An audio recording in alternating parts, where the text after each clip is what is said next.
Scott Bywood here, and today what I want to do is circle back around to a previous video I did where I talked about using fear in marketing. And it's sort of a controversial topic, but I want to show you how I'm actually doing this in my own life. That's right, I'm using fear to actually motivate myself. So here's what happened.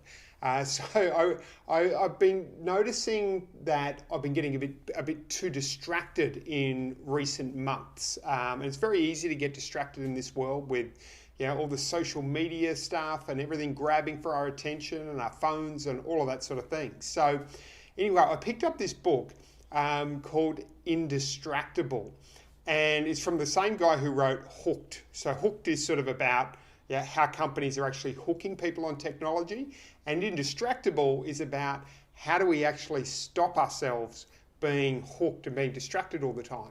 And one of the things that became really clear as a result of reading that, there was two examples which really made me sort of go really concerned with facts where it will change the way that I act. And there's two things. One is when pilots are actually going down into the when they're below a certain level in the air, they are not allowed to be distracted. So they're not allowed to talk. There's certain things, there's a code of conduct which they're not allowed to do, and there's a reason for that, because the distractions stop and cut down performance.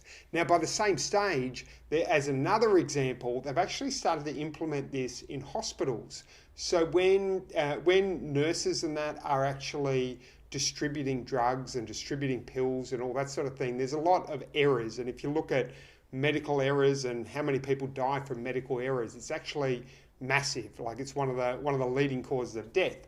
Anyway, a lot of that they found is as a result of distraction. So now what they've set up in some hospitals, they were talking about in the book, is where they actually have quiet rooms where you go, where when you're dispensing medication, as an example. So something to think about. So this, from a marketing perspective, is how I have used fear to motivate myself, and those real examples really makes me go, oh wow. Now, on the flip side, if you're doing this in your marketing, you should be using this sort of fear and these sort of examples and the case studies to motivate your clients to take the actions that are best for them. Thanks for tuning in. If you've enjoyed this video, then hit the like button and leave a comment. And head across to scottbywater.com, where I share regular, tips and strategies on how to maximize the return on investment from your marketing budget. I look forward to seeing you over there.